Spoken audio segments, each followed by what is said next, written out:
Buenas tardes para todos. Mi nombre es Jenny Buitrago, yo soy coordinadora comercial y de mercadeo en la empresa y queremos darle pues la bienvenida a ustedes por la participación en este webinar que lo quisimos llamar 7 alternativas para reducir su inventario. Quisimos traer este tema porque sabemos que es muy importante, sobre todo por la problemática actual.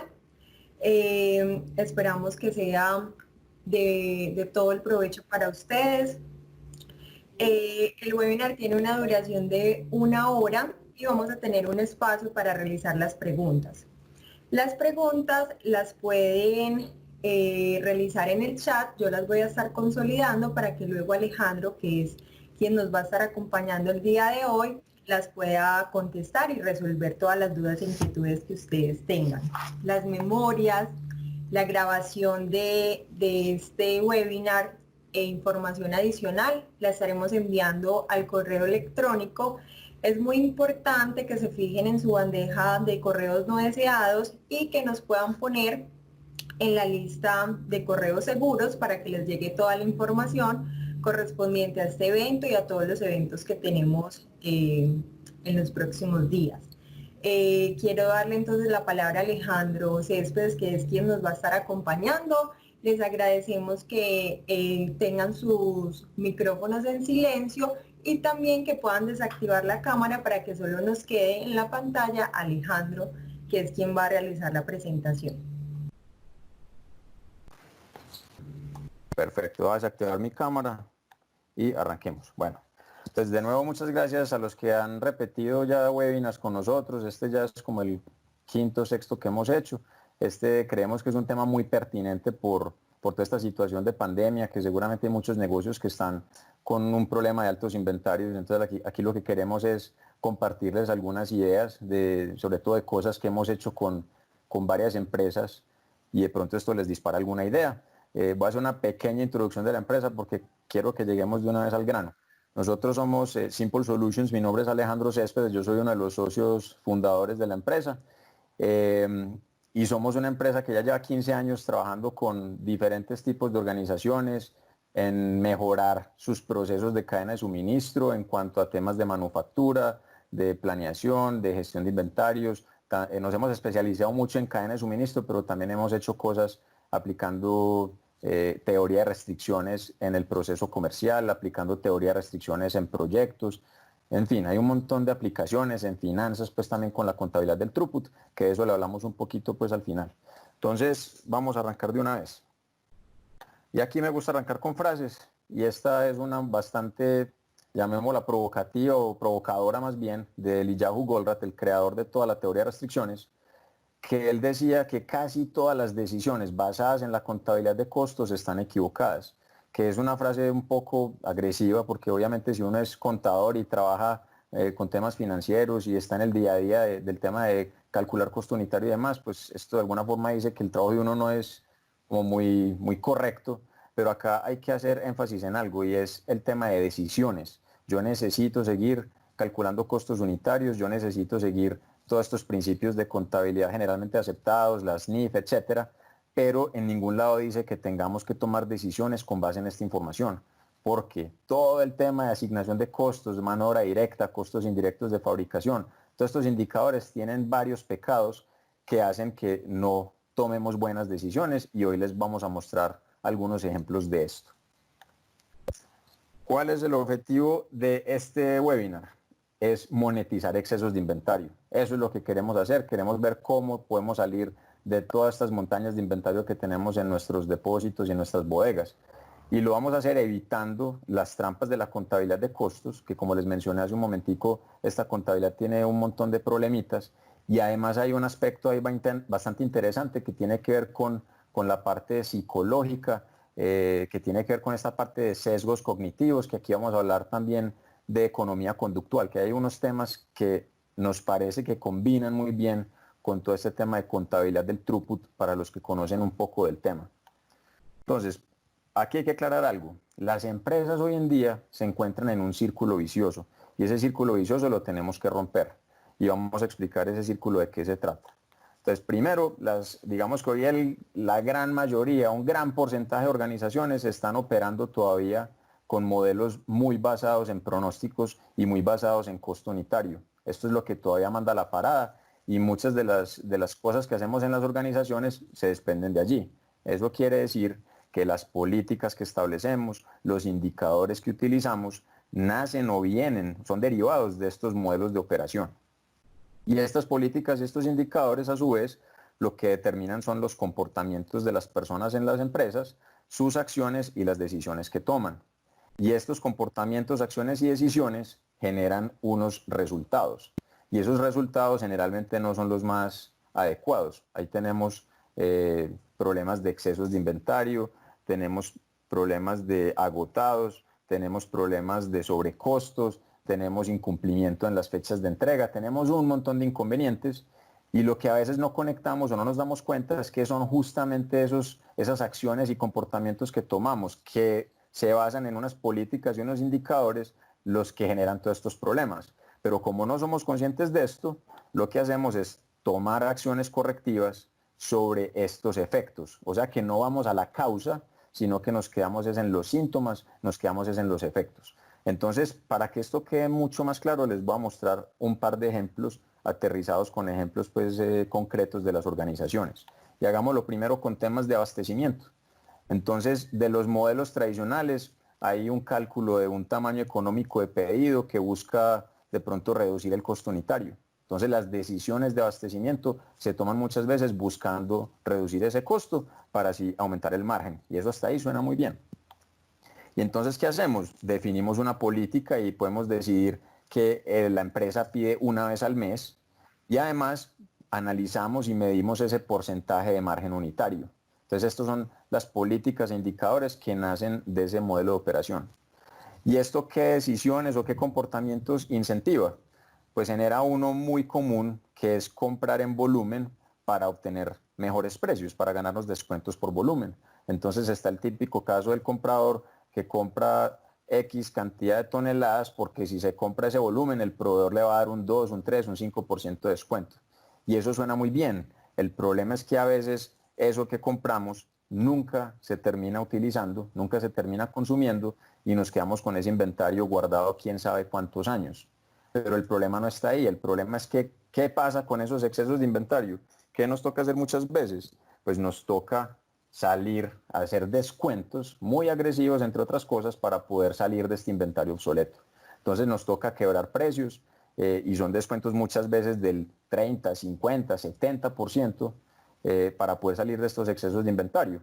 Pero lo grave del tema y el círculo donde se cierra, el círculo se cierra en que al yo hacer esos descuentos, pues se aumenta la presión para reducir el costo unitario, porque al hacer los descuentos afecto el margen. Entonces se genera más presión para ahora ver cómo logramos bajar ese costo unitario, cómo mejoramos el margen, y entonces miren que ahí es donde se da ese círculo vicioso, que esto es muy común prácticamente en cualquier empresa, pues porque en la mayoría compramos materias primas o compramos algo para revender. Entonces este círculo es muy común encontrarlo en abastecimiento. Y veamos otro. Veamos el tema con pronósticos de venta, por ejemplo. Otra práctica, otra operación muy común es producir de acuerdo a las estimaciones de venta del área comercial. Entonces los vendedores nos hacen una estimación de ventas de los próximos meses, entre otras cosas muy detallada a nivel de referencia, a nivel de cliente, y con base en estos pronósticos es que se construye un plan maestro de producción. Ahí construimos el MPS y además utilizamos indicadores muy enfocados en la productividad, toneladas por hora, metros por hora o unidades por hora hombre. Todos estos son indicadores que están muy asociados a la palabra productividad y eso eso es con lo que medimos la operación. Ahora, ¿qué comportamiento genera esto? Genera un comportamiento que es producirlo fácil para cumplir el indicador. Producirlo fácil o producir cosas que realmente no se necesitan. Entonces, por ejemplo, si a mí me miden con toneladas por hora, seguramente yo le voy a dar más prioridad a producir artículos pesados porque me ayudan con este indicador. Si a mí me miden con tiempos muertos, me miden el eje, por ejemplo, la eficiencia general de equipos, voy a tratar de tener lotes mínimos de producción bastante grandes y además voy a secuenciar la planta de forma en que pueda aprovechar mejor los alistamientos, adelantando pedidos que son para dentro de mucho tiempo o produciendo cosas que no requiero. Entonces, ¿cuál termina siendo el resultado? Pues que produzco cosas sin necesidad a costa de lo que sí se requería. Y ahí es donde tenemos el caso que se repite todos los meses de la persona de producción que le toca estar cambiando el plan de producción porque la venta se comportó de una forma distinta a la pronosticada, que eso es lo que siempre va a pasar, y entonces termina pagando horas extras, corriendo, apagando incendios, comprando materias primas súper costosas, ya para obviamente moverse al ritmo de la demanda real. Y además nos quedamos con un montón de cosas producidas que consumieron materia prima, consumieron capacidad de producción, están consumiendo espacio de almacenamiento. Y acá es donde nuevamente se cierra el círculo, porque entonces, ¿qué pasa? Como no logramos producir lo que es, entonces tratamos es de mejorar la precisión del pronóstico. Entonces hay más presión para producir sobre estos pronósticos y tratar de llegar a una mejor estimación de la venta. Y entonces conozco empresas que están locas buscando ese algoritmo que les dé la bolita mágica y que les diga cuánto producir de cada artículo y por cliente, y esto realmente es imposible. Ya hay evidencia suficiente que sostiene que la demanda es imposible de predecir, ¿cierto? Y hoy estamos en una situación de pandemia que es el mejor ejemplo de todos. Esto no se preveía y a nadie va a estar preparado para una situación de estas. Entonces acá les mostré dos círculos viciosos, dos ejemplos de cómo estamos en un círculo que tenemos que romper. Ahora, cuando hablamos de excesos de inventario, tenemos que trazar una línea y diferenciar entre excesos futuros y los excesos actuales. Los excesos futuros, a lo que me refiero es que tenemos que prevenir que esos excesos vuelvan a presentarse. Y la mejor forma de hacer eso es implementando unas medidas preventivas, aplicando unos modelos de reposición por consumo, que nuestro enfoque pues en Simple Solutions es trabajar un híbrido entre teoría de restricciones, DDMRP, que seguro algunos de ustedes lo han escuchado, SNOP, que es todo el tema de planeación de ventas y operaciones, y además varios desarrollos, innovaciones que hemos hecho para mejorar el desempeño de las cadenas de suministro, que ahí pues en la imagen ven 6 acciones muy específicas que tienen que ver con alinear los indicadores, saber dónde posicionar los inventarios, definir el tamaño de estos inventarios y agruparlos por familias y establecer unas políticas, hacer la planeación que tiene que ver con el tema de cómo compro, cómo repongo, cómo produzco, la parte de ejecución que tiene que ver con las prioridades, y obviamente está el tema de ajustes de inventario, que quiere decir cómo hago yo que esos inventarios sean dinámicos en el tiempo, y además cómo me preparo para eventos conocidos de demanda extraordinaria, llámese una promoción, llámese una temporada, ¿cierto? Día de las Madres, por ejemplo, o esto que va a pasar mañana en Colombia, el día sin IVA, son cosas que yo tengo que prever y prepararme para ellas. Entonces, de esto no vamos a hablar. Esto da pues para un curso, un taller o un proyecto de varios meses. Hoy nos vamos a concentrar es en lo que ya tenemos, el exceso actual, el exceso que se generó por decisiones pasadas. Y acá hay unas medidas correctivas que tenemos que tomar, y acá es donde nos vamos a enfocar en este webinar. Pero entonces tengan en cuenta algo muy importante, porque las ideas que aquí les vamos a dar seguramente les van a permitir tomar acciones muy rápidamente y van a lograr reducir sus inventarios. Eso es relativamente fácil de hacer. Pero si yo no corrijo la causa raíz, si yo no ataco y no rompo ese círculo vicioso que les mostré en la diapositiva anterior, en 6 meses vamos a estar en la misma situación. Entonces, limpiemos el desorden, organicemos la casa, hagamos un borrón y cuenta nueva, si se puede decir así, pero al mismo tiempo preocupémonos por implementar un modelo más adecuado, porque es que estamos trabajando todavía con modelos de planeación supremamente obsoletos que se inventaron y se desarrollaron hace 50, 100, 200 años, incluso algunos antes de la revolución industrial. Entonces, obviamente son modelos que hoy no se acomodan a las cadenas de suministro y a la complejidad que tenemos actualmente. Entonces, con eso claro, vamos a enfocarnos en el tema de los excesos actuales, ese inventario que tenemos hoy en nuestros centros de distribución. Entonces, una cosa que leí hace algún tiempo y me gustó bastante y le vi una conexión directa con todo el tema de contabilidad del throughput y todo el tema de toma de decisiones, es la economía conductual. Y en esta filosofía o metodología, lo que se demuestra es que el ser humano no es muy bueno para tomar decisiones, porque el cerebro está diseñado para tomar ciertos atajos, hay una heurística que hacemos inconscientemente y que muchas veces nos lleva a tomar malas decisiones. Y acá hay 3 libros que les recomiendo, se los recomiendo leer de derecha a izquierda. Primero el de Predictably Irrational, que es de Dan Ariely, ese es un libro un poco más fácil de leer. Después pueden pasar al de Misbehaving de Richard Thaler, que es premio Nobel de Economía, si mal no estoy, y luego pueden leer Thinking Fast and Slow de Daniel Kahneman, que ese sí es la Biblia pues de la economía conductual, y ese señor es un premio Nobel muy famoso y le dicen que es el padre pues de la economía conductual. Entonces les sugiero esos 3 libros en ese orden y ahí van a ver muchos de los ejemplos mucho mejor explicados de lo que vamos a ver el día de hoy. Pero veamos un par. Y aquí les planteo este ejercicio, este escenario. Supongan que ustedes van a tomar un vuelo y resulta que el vuelo se retrasa y entonces la aerolínea, digamos, para tratar de compensar un poco el retraso, les regala un voucher o un bono de 100.000 pesos o $100 que lo pueden redimir en tiquetes. Entonces les dan físicamente un voucher que tiene un valor de $100. La pregunta es, ¿ustedes qué harían? Y tengan en cuenta que esto tiene obviamente una fecha de expiración, se vence en 6 meses y tiene ahí unos términos y unas condiciones. Entonces, si ustedes hacen esa pregunta y se ponen la mano en el corazón, es muy probable que varios decidamos hacer un viaje que no teníamos planeado. Y no tenemos la plata y estamos endeudados y tal vez no estamos en la mejor situación financiera, pero ¿cómo pierdo yo esos $100 que me acabaron de regalar? Y esa decisión, pues de pronto no es la más sana, porque esos $100 me van a implicar hacer unos gastos extras en el dinero que me falte para el hotel, para el vuelo, perdón. Además tengo que pagar alimentación, tengo que pagar hospedaje, va a tener un montón de gastos adicionales y tal vez no sea lo más prudente en este momento. Y ese es un muy buen ejemplo de lo que llamamos la falacia de los costos hundidos. ¿Qué es la falacia de los costos hundidos? Es un sesgo cognitivo que hace que las personas o compañías se apeguen a una decisión por el solo hecho de que ya han invertido tiempo y dinero en ella. Entonces, hablemos un poquito de esto y ya les voy a contar cuál es la conexión que hay con el tema del inventario. Y hagámoslo a través de un ejemplo.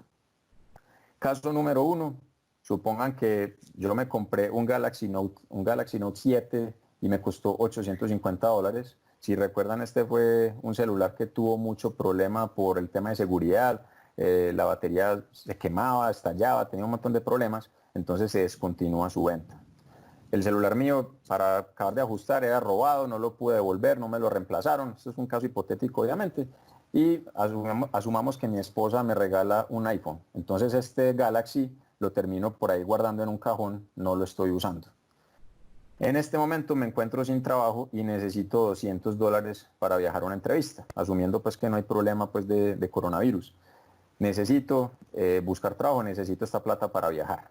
Y alguien me dice, le doy $200 por ese Galaxy porque puedo usar los repuestos. Y también tengamos en cuenta que la persona no va a usar la batería, no hay un dilema moral ahí que de pronto alguien se vaya a lastimar con ese celular, ¿cierto? Asumamos que solamente son los repuestos que son seguros de utilizar. Entonces tengo una pregunta y háganselo ustedes también. ¿Ustedes qué harían? ¿Venderían el celular por los $200 o usarían su tarjeta de crédito para comprar el tiquete y viajar a la entrevista de trabajo? Y si uno mira esto desde el aspecto racional, la decisión es muy clara. Lo que deberíamos hacer es vender el celular. Entonces estamos hablando que no tiene mucho sentido endeudarse con la tarjeta de crédito porque esto me va a generar incluso unos gastos y unos intereses adicionales. ¿Y qué sentido tiene yo pagar más plata por otro lado si tengo el dinero ya representado en el celular? Entonces la decisión racional es vender el celular. Pero desde el otro punto de vista emocional, tomar esa decisión no es fácil. ¿Por qué? Porque en el momento en que uno vende ese celular a $200, está haciendo una cuenta en la cabeza y concluyendo que está perdiendo 650. ¿Y cómo voy a vender yo un celular de 850 por $200? Y esto duele, esto cuesta, porque de alguna forma es reconocer que me equivoqué comprando ese celular y mucha gente, y estoy seguro que así pasa, prefiere dejar ese celular ahí guardado que reconocer esa pérdida. Y ahí entra un componente, como les digo, muy emocional. Pero cuando yo hago este ejemplo y lo he hecho docenas de veces pues en diferentes talleres, en diferentes espacios, todo el mundo me dice, no, vende el celular, pues obvio que hay que venderlo. Y entonces yo estoy de acuerdo. Pero cuando traducimos eso al tema empresarial, y ya estamos hablando es de inventarios obsoletos y decimos que lo que tenemos son 500 toneladas en inventario que en libros tiene un valor de 1.000 millones, ahí ya la cosa cambia, porque entonces listo, tenemos 500 toneladas en inventario obsoleto, en libros tiene un valor de 1.000 millones. Ese inventario lleva más de 2 años sin venderse, o sea, es clarísimo que eso no lo vamos a vender, no lo pensamos reponer, eso ya lo que queremos es rematarlo. Resulta que alguien me dice, listo, yo esas 500 toneladas se las compro, pero se las compro por 500 millones de pesos, o sea, por la mitad. La empresa en este momento tiene problemas de liquidez y no sabe qué hacer. ¿Será que debería vender el inventario por los 500 millones o será que debería más bien endeudarse pidiéndole un préstamo al banco? Y si ustedes ven esos dos casos, básicamente son un espejo uno del otro. Simplemente el de la derecha tiene más ceros, pero es básicamente el mismo ejercicio. Pero cuando uno le plantean el caso número 2, ya la mayoría de empresas o de personas empiezan a dudar de si deberían vender ese inventario por 500 millones. Y su preocupación principal es seguramente el efecto que esto va a tener en el PIG de la empresa, en el estado de pérdidas y ganancias. Porque obviamente esa diferencia entre lo que yo recolecto por mi producto y lo que tenía en libros, todo eso se va a ir para la pérdida de la empresa, va a generar un impacto negativo en la utilidad. Entonces miren que aquí conectamos otra vez con algo que mencionamos más atrás del tema de indicadores, porque es que a los gerentes generales los miden con un indicador y le tienen que ir a presentar unos estados financieros a la junta y tienen que responder por una utilidad. Y sé, porque conozco casos de primera mano, he tenido reuniones con gerentes que me dicen, entiendo eso perfectamente, pero yo no me voy a dar ese golpe, yo no me voy a dar esa pela, yo prefiero ir vendiendo de a poquito ese inventario para que el PIG, el estado de pérdidas y ganancias, no se me vea afectado. Entonces dilatamos una decisión y a veces teniendo problemas de liquidez preferimos pedir préstamos que vender ese inventario por lo que nos puedan dar, sabiendo que ya hay una muy baja probabilidad de que eso se venda. Entonces de eso es de lo que quiero hablar. Primero, tenemos que reconocer que hay una distorsión en ese costo del producto, porque ya vamos a hablar de un concepto muy interesante que se llama costos hundidos. Un costo hundido, y esto es un término que viene de la economía conductual, es un costo en el que yo ya incurrí con recursos que ya no pueden ser recuperados. Entonces esto está en el pasado, esto fue algo que ya sucedió y por ende no debería tenerse en cuenta para mis decisiones porque lo que importa es el futuro. Es decir, haciendo una reflexión, las decisiones se deben tomar mirando hacia el futuro, teniendo en cuenta solo los costos relevantes, que ya les voy a explicar un poquito qué quiere decir eso. El tiempo, el esfuerzo, el dinero ya invertido deben ser excluidos del análisis. Y aquí tengo un ejemplo que seguramente algunos de ustedes se verán identificados, pero está el caso del ERP que implementamos en la empresa. Entonces he conocido casos de empresas que empiezan con la implementación del sistema y a los 6 meses se dan cuenta que eso quedó mal. El análisis que hicieron, el modelamiento que hicieron de la solución quedó mal, de pronto el proveedor no es el mejor, se dieron cuenta que el software no les va a llenar sus expectativas, pero ya han invertido $1.000.000, ya se han gastado 6 meses de tiempo ahí en ese proyecto. La pregunta es cuántas empresas son capaces de parar ese proyecto y volver a empezar. Y la respuesta es que muy pocas.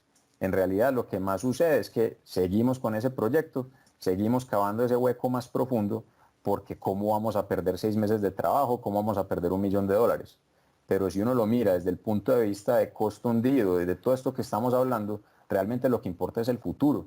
Ese $1.000.000 es un costo hundido, ya usted ya lo invirtió, eso no lo va a recuperar. Entonces, ¿qué es mejor? ¿Seguir metiendo plata en un proyecto que no va para ningún lado?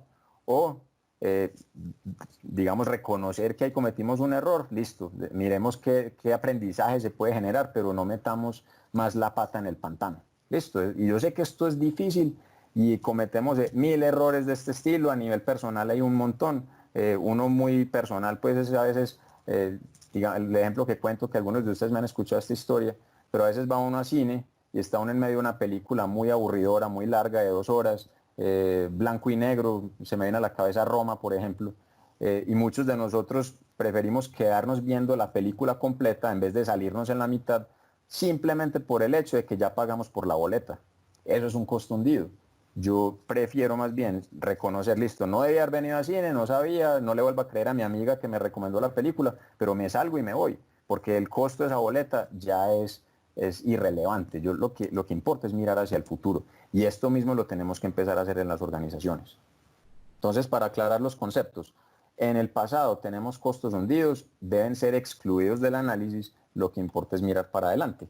Entonces, si mi decisión no tiene ningún impacto en determinado rubro, no lo tenga en cuenta ni lo mire. Que para que me entiendan este ejemplo, los salarios de las personas en la planta de producción generalmente son costos no relevantes en la decisión de si produzco o no produzco determinada cosa. Se los aclaro con un ejemplo de pronto mejor. Mi planta tiene capacidad para hacer 50 toneladas, pero la demanda este mes es de 30. ¿Qué debería hacer? ¿Producir 30, que es lo que el mercado me va a comprar, o produzco 50, que es lo que soy capaz de producir? Y muchas empresas producen 50 porque dicen, no, es que si produzco 50, reduzco los costos de producción. Y eso es una falacia también, porque es que los salarios van a ser los mismos, produzca 30 o produzca 50. Entonces, en esa decisión de si produzco o no produzco, el salario de los operarios es irrelevante. ¿Qué sería relevante? Pues que si yo produzco y eso no lo termino vendiendo, ahí va a haber un montón de sobrecostos, de costos del inventario, de financiación, de un montón de cosas. Entonces yo debo analizar es lo que varía como resultado de esa decisión. Esos son los costos relevantes. Y en este concepto que les acabo de explicar, ahí se resume muy bien lo que llamamos la contabilidad del throughput, que esto hace que las decisiones sean mucho más ágiles, mucho más sencillas, porque me enfoco en lo relevante, y no solo eso, es una metodología mucho más apropiada para tomar decisiones más eficaces. Entonces, ya hablando de esta introducción o viendo estos conceptos, podemos conectar con estas 7 alternativas que les vamos a mostrar para reducir excesos de inventario. Pero todo parte de ser conscientes de esas distorsiones del costo unitario, de ser conscientes de esos sesgos cognitivos de los que les mencioné, que eso es lo que manda pues o es muy prevaleciente en la mayoría de organizaciones. Entonces arranquemos. Primero, ¿qué sugerimos hacer? Identifiquen los inventarios muertos. A veces no tenemos claridad sobre lo que tenemos en inventario, entonces lo que proponemos ahí es hacer una revisión y clasificar y determinar, bueno, qué inventario realmente es exceso, cosas que yo no voy a reponer, sea porque ya esto está muy obsoleto o sea porque esto es de muy poca rotación. Entonces podemos analizar productos que no han presentado movimientos en los últimos X meses o años.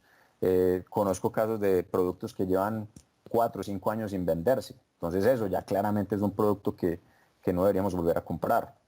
Productos que tienen más de X días de inventario. Entonces pueden sacar un consumo promedio de los últimos meses y mirar cuántos días de inventario hay ahí. Y los productos que tengan más de X días, obviamente esto se tiene que tener en cuenta con relación al tiempo de reposición, porque no es lo mismo 90 días de inventario de un producto que se importa desde China que 90 días de inventario de un producto que se compra localmente y que el proveedor me entregue en 15 días. Eso hay que mirar esa relación ahí entre esas dos variables, pero puedo utilizar también un parámetro de días de inventario para mirar en dónde me enfoco.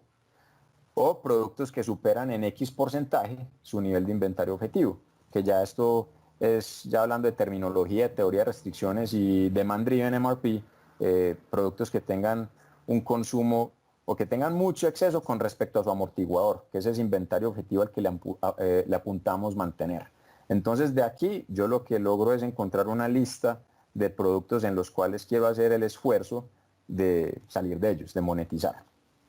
Entonces, ¿cómo lo podemos hacer? Vamos a ver varios ejemplos. Primera alternativa, reubique el inventario. Entonces, allá a la izquierda ven una imagen donde tengo un montón de puntos de venta, tengo 24 puntos de venta y tengo un centro de distribución que se abastece de una planta o de un proveedor. Entonces, una medida que sugerimos tomar, sobre todo al comienzo de la implementación, es devolver el inventario a las bodegas centrales. Y eso suena a pecado, ¿cierto? Porque uno dice, pero ¿cómo voy a devolver el inventario si ya incurrí en un costo logístico de llevarlo a los puntos de venta? Pero si lo vemos desde el punto de vista estadístico, el mejor punto para tener concentrado la mayor parte del inventario es en el depósito central, en la bodega central, por varias razones. Y la más importante es que el pronóstico es mucho más impreciso cuando yo lo miro a nivel de punto de venta. Cuando yo lo miro de forma agregada, yo tengo pronósticos más precisos. Y para que me entiendan el concepto, por eso es que el área comercial, cuando hace pronósticos de forma agregada y dice en julio vamos a vender 100 toneladas, le pegan al pronóstico y se cumple. Y vendemos 105 o 95 toneladas. Estamos muy cerca de ese pronóstico. Pero cuando yo lo desagrego a nivel de producto terminado, a nivel de SKU, obviamente ahí los errores pueden ser del 80 al 90%. Entonces es mucho mejor tener el inventario centralizado, porque desde allí voy a tener más flexibilidad, voy a tener más capacidad de respuesta para reponer y llevar el inventario realmente a donde se esté necesitando. Entonces, cuando empujamos el inventario a los puntos de venta, que es lo que hacemos en la mayoría de los casos, lo que hacemos es generando un montón de desbalances, y lo que termina sucediendo es que de este producto X tengo mucho en el punto de venta de Medellín, pero no tengo nada en el punto de venta de Bogotá. Entonces se me empiezan a generar estos desbalances, excesos por un lado, agotados por el otro, que si yo logro centralizar, eso ayudaría bastante. Entonces esto yo sé que es difícil de hacerlo porque es incurrir en unos costos logísticos adicionales, pero piensa en cuánto nos están costando hoy las transferencias entre puntos de venta, que generalmente esa logística es mucho más compleja, genera roces entre los administradores de los puntos de venta, cuestan un montón de dinero también, a veces distorsionan la información. Entonces es mucho mejor hacer una logística en reversa que la podemos programar, planear, y esto no es para que lo hagamos cada 8 días, esto es para hacerlo al comienzo, para hacer una redistribución mucho más óptima de este inventario. Y ahí también esto hace parte del elemento de la solución que les mostré más temprano, de posicionamiento estratégico de los inventarios. Y esto aplica también en producción, tener los inventarios mejor en materia prima que en producto terminado, porque de una materia prima yo puedo hacer una infinidad de productos, pero cuando yo ya lo llevé a su estado más desagregado, a su estado más terminado, ya ahí perdí flexibilidad. Digamos, de una lámina de acero yo puedo hacer 1000 productos, pero ya cuando lo llevo a este producto en particular, a esta cacerola, por decir algo, ya no me puede volver. Entonces esa es una medida que podemos explorar. Otra medida, realice devolución del inventario a su proveedor. Entonces podemos tocarle la puerta al proveedor y decirle, tengo esto en exceso, porque miren que este mismo concepto aplica hacia el proveedor. De pronto el proveedor tiene más facilidad para mover ese inventario con otro cliente que tal vez con ese cliente le rote más, por la geografía o por el segmento que atiende o lo que sea. Entonces el proveedor de pronto estará muy interesado en explorar esta opción, porque así puede que hasta libere cupo de crédito y cambiamos producto que no está rotando y que me está obstaculizando las compras a este proveedor por producto que sí rota. Y al final piensen que el esfuerzo es de la cadena de suministro. Y si yo tengo un producto ahí amarrado en exceso que no está rotando, de alguna forma ese exceso está afectando a mi proveedor. Los productos que yo estoy dejando de vender son productos que mi proveedor está dejando de vender.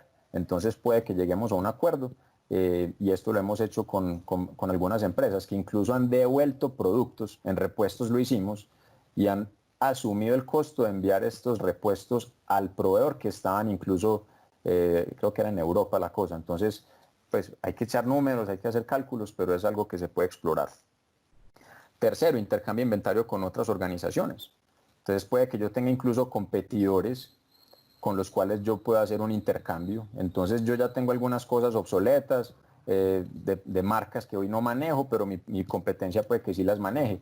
Entonces ellos lo que tienen en exceso puede que sea lo que a mí me haga falta, y puedo hacer ahí como una especie de trueque, y los dos salimos beneficiados. Y pero es la competencia, sí, pero es una solución gana-gana, y pues al final puede ser algo que se pueda explorar también. Aquí, como les digo, les estoy lanzando ideas de cosas que hemos hecho en algunos proyectos. No todas van a aplicar, no todas serán viables, pero esto puede que les dispare ahí alguna lucecita.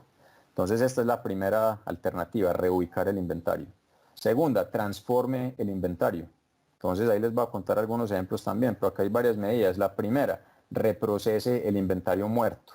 Entonces reprocesar puede ser, ahí pueden ver la imagen de las telas. Entonces tengo un montón de inventario en una tela de un color que no se mueve, por decir algo, un verde fosforescente, y a veces puede ser posible reteñir esa tela en un color que se mueva bastante, un color negro, por ejemplo. Entonces una tela que lleva ahí meses, años guardada, más bien la retiño, le hago un proceso adicional de tintorería y la vuelvo tela negra, que esa tela rota muchísimo. Entonces esa puede ser una alternativa. Que miren que ahí generalmente el obstáculo va a ser el concepto del costo unitario, de ese paradigma de no puede incrementar costos, y se nos olvida que la meta es ganar plata y no ahorrar plata. Entonces yo puede que genere un sobrecosto pequeño en el reteñido de esa tela, pero eso me asegura que la venda. y además tengan en cuenta que la capacidad de producción no me va a costar más. Usar la máquina de teñido, ese tiempo del operario yo ya lo estoy pagando, entonces no tenemos por qué cargarle más costos de mano obra directa y de costos indirectos de fabricación, porque esos valores igual los tengo que pagar, deje la tela en color verde fosforescente o conviértala a negro. Sí va a haber un sobrecosto en el uso de los químicos, de la tinta, del agua, de ciertas cositas, pero son materiales pues que realmente su costo va a ser despreciable versus la ganancia de poder finalmente salir de ese inventario que lleva mucho tiempo almacenado. Otro ejemplo, recupere producto de segunda. Las láminas de abajo son un buen ejemplo. Entonces tengo unas láminas de segunda porque tienen un rayón que se generó en el proceso productivo, pero yo puedo cortar de pronto esa parte defectuosa y vender la lámina como producto de primera. Sí, al yo cortar aumento el desperdicio, estoy haciendo otro proceso adicional, además la lámina se vende a mejor precio según su tamaño, entonces mejor venderla grande que pequeña, todo eso es válido, pero de nuevo, si es un producto que lleva meses o años ahí guardado, puede que sea mucho mejor cortar y simplemente venderla ya como lámina de primera. Y además piensen que esto va a generar un alivio en el flujo de caja también, porque no voy a tener que comprar materia prima para hacer esa lámina de primera, sino que estoy convirtiendo producto que ya tengo disponible. De nuevo, los gastos van a ser básicamente los mismos. Entonces, ahí estamos otra vez aplicando ese concepto de costo no relevante. Y otra alternativa puede ser agregar valor o generar o convertir el inventario muerto. Ahí para ese puede ser el ejemplo de la madera. Entonces esto nos pasó con una empresa que inmuniza madera y a veces tenía mucho inventario de madera pero muy gruesa y no tenía inventario de otros productos de menor grosor. Entonces lo que hicimos con ellos fue hacer otro proceso de pelado y quitarle algunos centímetros pues, al espesor y poder vender el producto. Ahora, esto tiene que tener unas reglas, tiene que tener unas políticas, esto no puede ser una cosa que se haga indiscriminadamente, sino que debe ser obedeciendo a cierta situación. Si tengo mucho inventario en este grosor y no tengo nada de este, entonces puede que tome estas medidas, pero no puede ser una política así indiscriminada porque podemos generar un daño, ¿cierto? Puede ser esa opción, a ver cuál otra podemos. Alguna vez en una empresa hicimos algo con tela también. Tenían mucha tela en exceso y esta empresa tenía confección, tenía sus máquinas de confección, tenía sus operarias ahí y tenía mucha capacidad ociosa.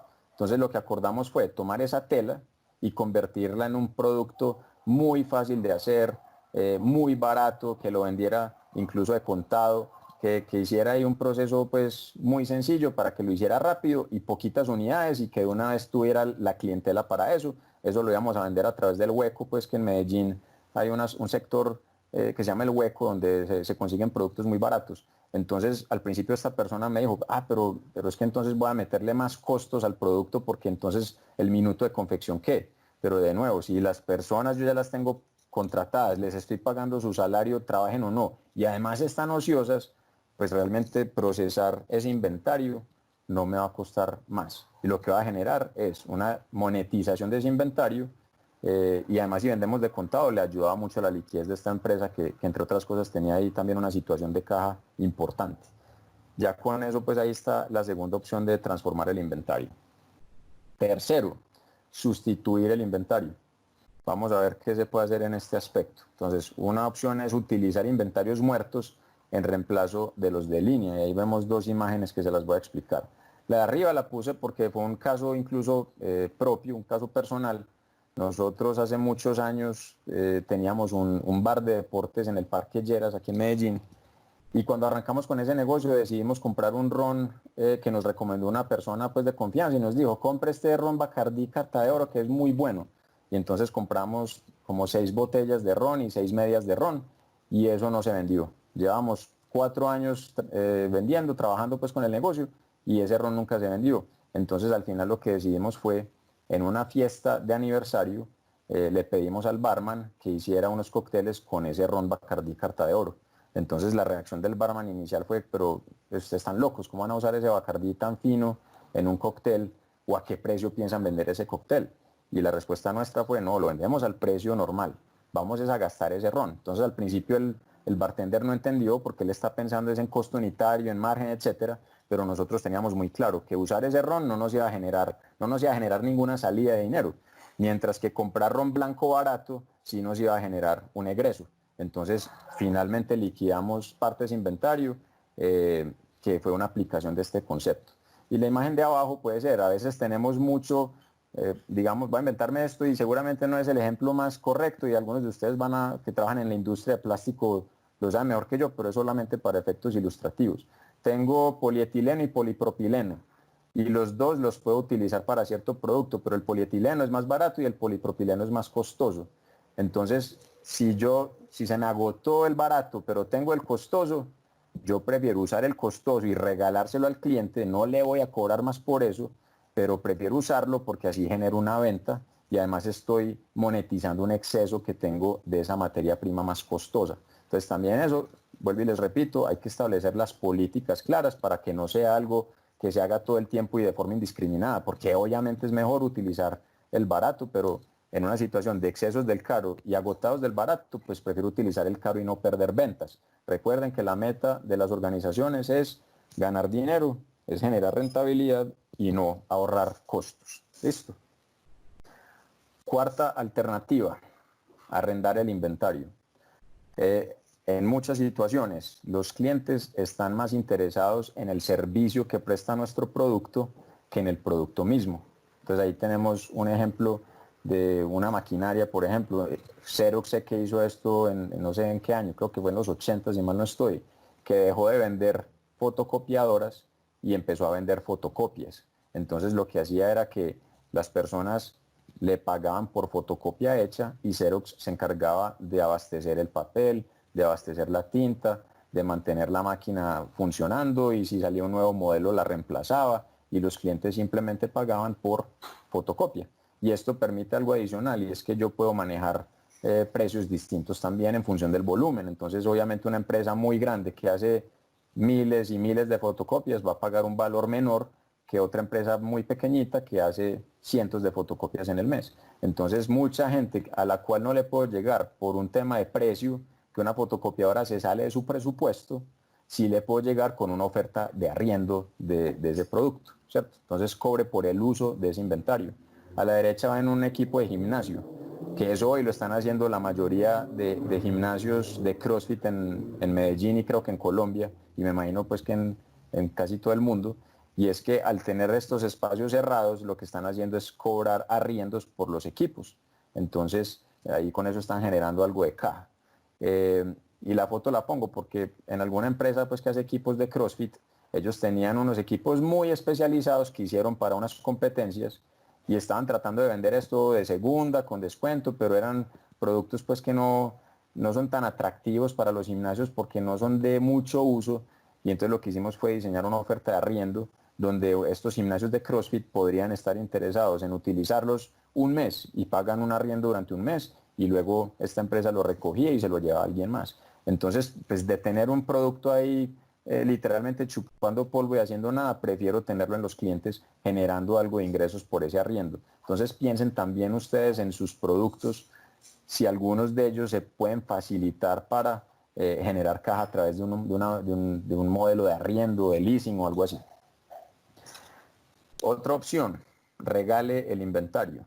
Entonces, ¿qué quiere decir regale el inventario? Dos cosas. Una, úselo como gancho para productos de línea.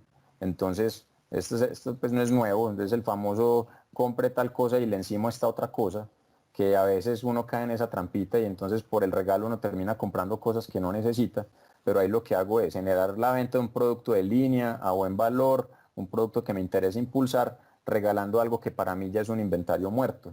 Entonces este es otro buen ejemplo de cómo ese costo unitario obstaculiza esta iniciativa, porque cuando yo regalo ese inventario muerto, me suma en el costo del producto y entonces el margen termina siendo muy estrecho o puede terminar siendo negativo y por eso entonces más bien no lo hacemos. Pero volvamos otra vez al concepto de costo hundido. Ese costo de ese producto que voy a regalar, que finalmente son los materiales nomás, la mano de obra directa y los IF no los incluyamos, eso es un costo que igual tuve que pagar, hágalo o no, igual lo tenía que pagar, entonces no carguen esto, porque eso hay que hacerlo por contabilidad de costos tradicional, por NIF, por costo absorbente, lo que sea, pero no para tomar decisiones. Y además el costo del material, ¿cierto? es un costo hundido, ya yo lo pagué, yo no lo necesito recuperar, yo necesito es monetizar el inventario y generar ingresos, que es lo que me interesa. Y la otra alternativa que está muy conectada con regalar el inventario es entregar la mercancía en consignación. Entonces tengo un montón de producto, que esto puede ser una muy buena alternativa en esta situación de pandemia, y la gente no me está comprando porque la gente está muy temerosa, no quiere hacer inversiones, está cuidadosa con la caja. Si mi producto se facilita para entregar en consignación, miren que le elimino el temor y le elimino el riesgo a mi distribuidor o a mi cliente, donde yo le puedo decir, vea, ¿qué tal si yo le pongo este inventario acá en su punto de venta y usted me paga si lo vende?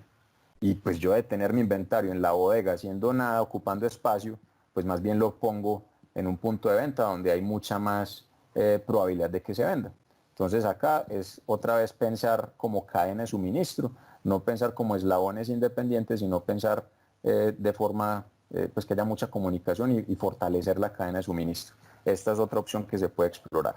Obviamente esto tiene complejidades, la logística, el tema de información, esto no es para hacerlo con todo el mundo, será pues con clientes de mucha confianza, obviamente con unos términos y unas condiciones, pero pues se puede explorar.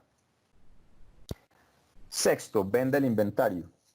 Llegar a un punto, y miren que aquí lo estamos haciendo en un orden como del más deseado al menos deseado. Entonces, si yo no logro hacer nada de lo anterior, pues vendámoslo a lo que el mercado está dispuesto a pagar.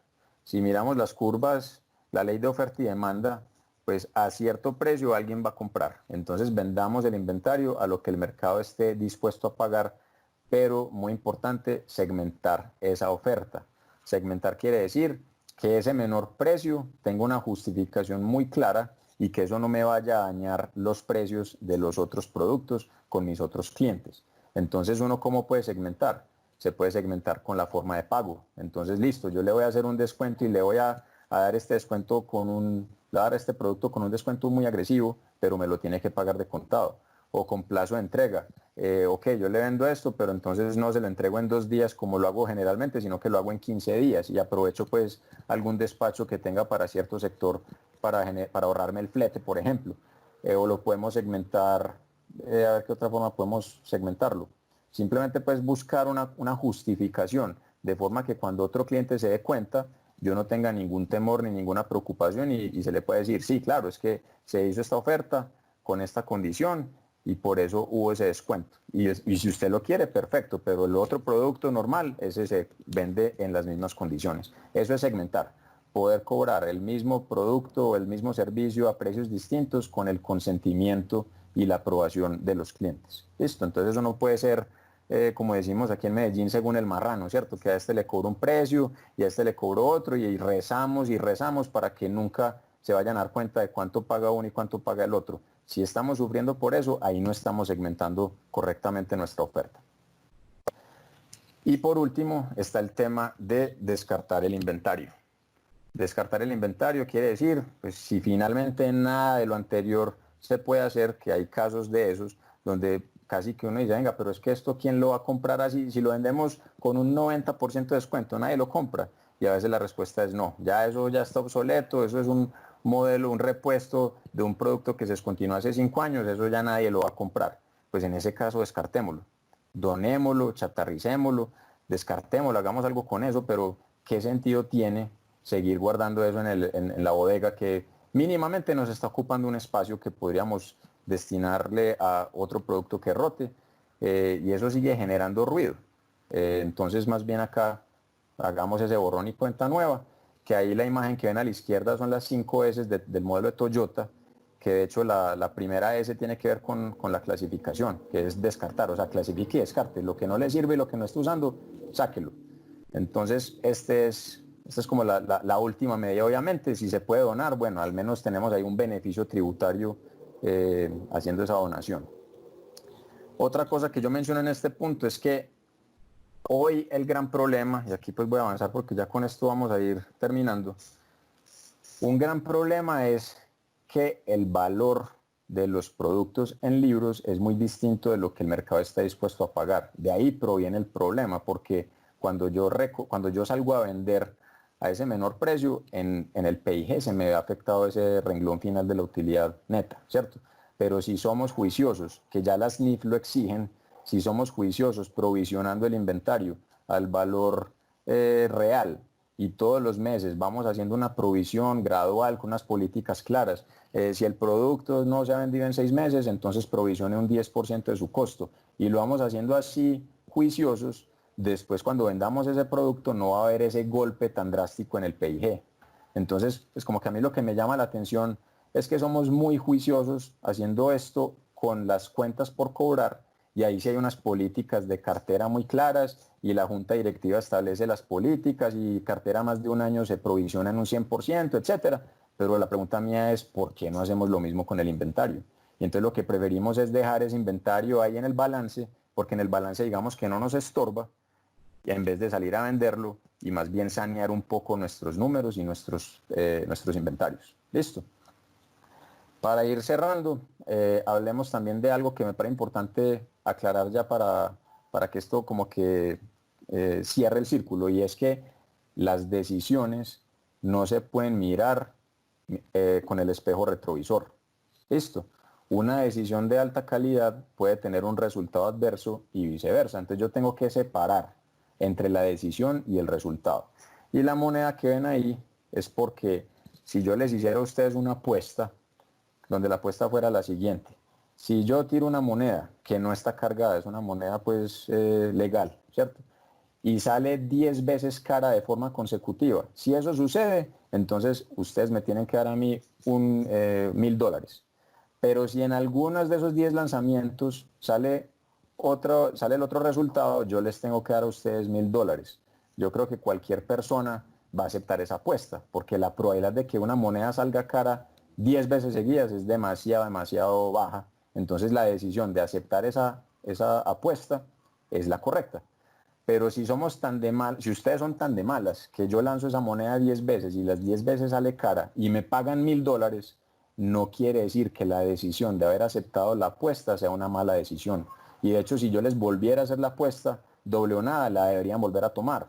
La decisión es correcta, ¿cierto? Pero el resultado puede que no sea el correcto, el resultado puede que sea adverso. Entonces, aquí los puntos importantes son que el resultado de una decisión no permite evaluar la calidad de la misma. Yo puedo tomar muy buenas decisiones con un resultado muy negativo. Y puede pasar lo contrario, puedo tomar muy malas decisiones y que el resultado termine siendo bueno, pero yo no puedo mirar por el espejo retrovisor. Una decisión tiene calidad al momento de tomarse, lo cual no debe cambiar en retrospectiva. Entonces, si pago los $1.000 en esa apuesta, no me debería sentir mal, la decisión fue la correcta, listo, el resultado no fue el adecuado, pero no quiere decir que la decisión sea mala. El tomador de decisiones solo tiene control sobre la decisión y no sobre el resultado, sobre todo porque hay circunstancias externas que no controlamos. Entonces, ¿por qué les estoy mencionando todo esto? Porque esos excesos de inventario generalmente también tienen como un responsable, y entonces le echamos la culpa a alguien: ¿usted por qué compró eso? Y es que eso fue problema de producción y la culpa es del comprador. Y entonces cuando empezamos a señalar y a apuntar dedos y a buscar el culpable, esto pues no ayuda en eso. Entonces más bien preocupémonos por mejorar el proceso de la toma de decisiones. Entonces, ¿qué se debe hacer? Mejorar al máximo posible la toma de la decisión, reduciendo incertidumbre, teniendo más información, documentando los supuestos que hagamos también. Eso es muy importante. Las decisiones se deberían documentar haciendo explícitos los supuestos que hicimos para tomar esa decisión. Y si luego esos supuestos no se cumplen, perfecto, aprendamos para la próxima y sabemos que tomamos una decisión equivocada porque asumimos ciertas cosas que no eran. La próxima tratemos de tener menos incertidumbre en esos supuestos, por ejemplo. Y aquí es donde vuelvo y cierro con el tema de la contabilidad de costos. Tengan mucho cuidado. La contabilidad de costos no es adecuada para tomar decisiones, y de esto hay 1000 ejemplos. Cualquier libro de contabilidad del throughput que vean, incluso de contabilidad tradicional, hay cosas muy bien explicadas que muestran que la contabilidad de costos es riesgosa a la hora de tomar decisiones pensando hacia adelante. Entonces, para ir pasando ya las preguntas, ¿qué sigue? Les voy a mostrar aquí algunos recursos que tenemos por si de pronto les interesan. En la página web está absolutamente todo esto. tenemos un grupo de Facebook donde nos pueden seguir, que hacemos anuncios de eventos, compartimos artículos, compartimos mucha cosita que hacemos.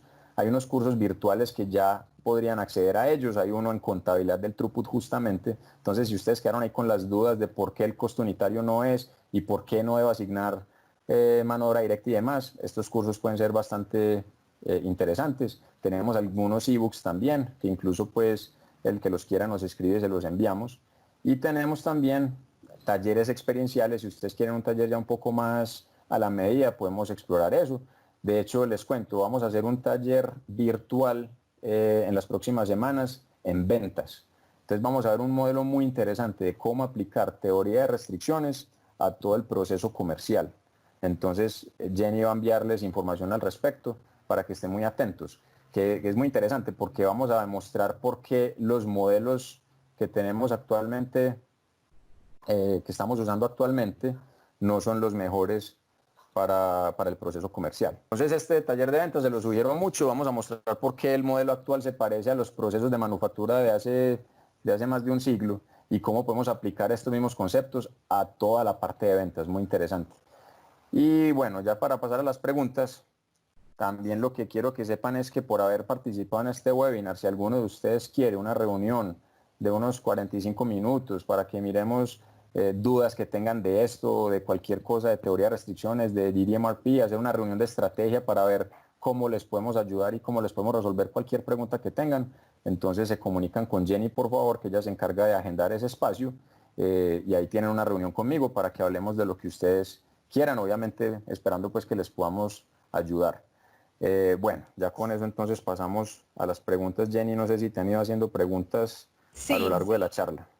Sí, acá tengo unas preguntas. Quería indicarles que les vamos a enviar las memorias y la grabación de este webinar al correo electrónico. Por favor, revisen en sus correos no deseados y asegúrense de tenernos en la lista de correos seguros para que les llegue toda la información.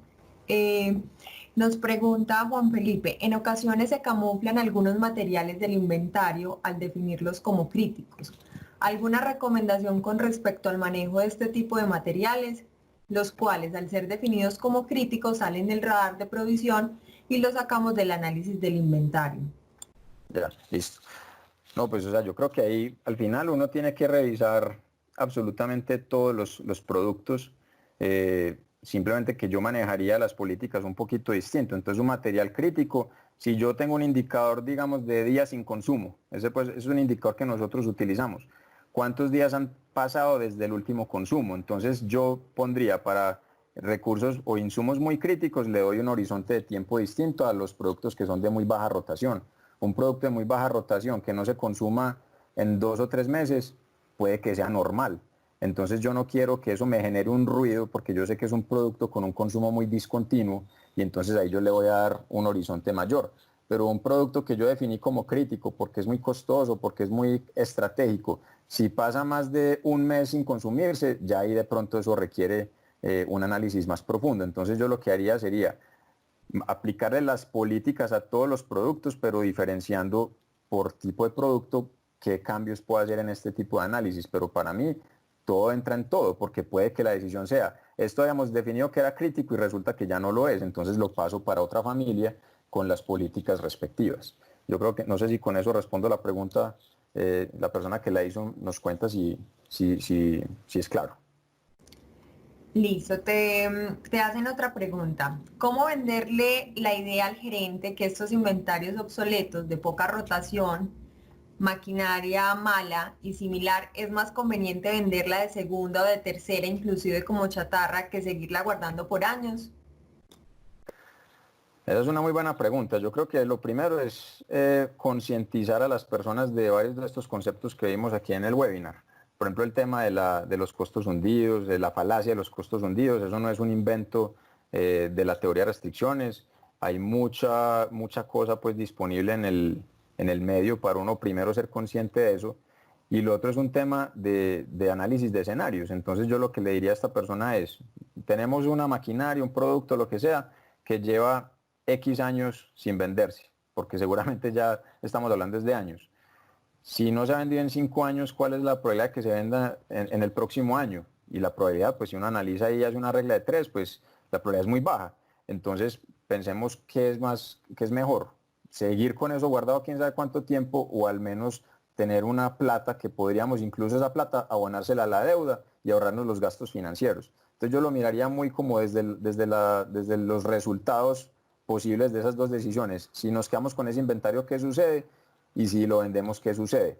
Pero ahí seguramente la preocupación también tiene que ver con el tema del margen. Entonces miren que ese tema de indicadores es muy importante y eso sí, esto hay que socializarlo y advertirlo con los grupos de interés, con los bancos, por ejemplo, con los socios, con la junta directiva, porque contablemente sí se va a dar un efecto.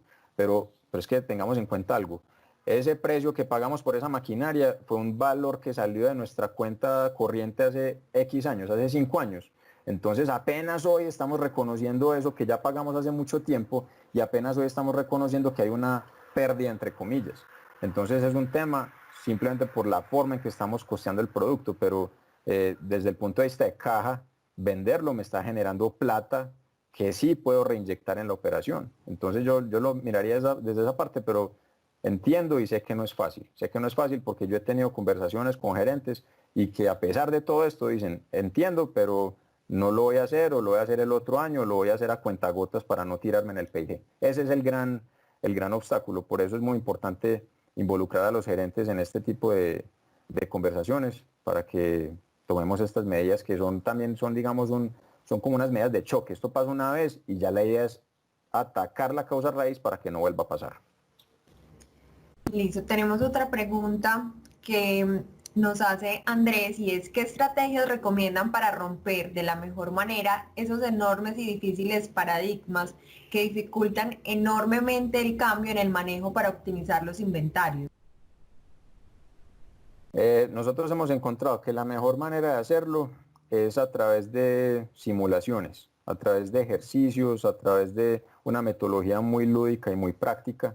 Nosotros, por ejemplo, en los talleres que realizamos tenemos unos simuladores, hacemos juegos, incluso con fichas, con dados, con legos, y lo que hacemos es crear un escenario neutral, ¿cierto? Porque no es la empresa, no estamos hablando de la empresa de esta persona, sino que estamos hablando de un escenario hipotético, pero es inevitable que lo que pasa en el juego se asemeje mucho a lo que pasa en la vida real. Entonces, si uno logra que la persona solita llegue, ahí estoy viendo alguien está compartiendo una pantalla ahí, se activó la cámara sin culpa. Entonces, si logramos que estas personas, a través de estos medios lúdicos, experienciales, como le queramos llamar, ellos entiendan esa distorsión y ese problema, por ahí es donde hemos logrado generar estos cambios. Pero en mi experiencia, simplemente contarlo y decirlo es muy difícil. Entonces, yo usaría este tipo de medios. Y ahí, como les digo, tenemos juegos y los pueden descargar incluso. Hay un curso introductorio que tenemos en la página web, es gratuito, y si ustedes se meten ahí, en ese curso introductorio hay un simulador que explica por qué balancear capacidades con demanda no es una buena idea. Y seguramente cuando uno lo vive, pues lo entiende mucho mejor y está más dispuesto a hacer algo diferente. Pero no es fácil, pues.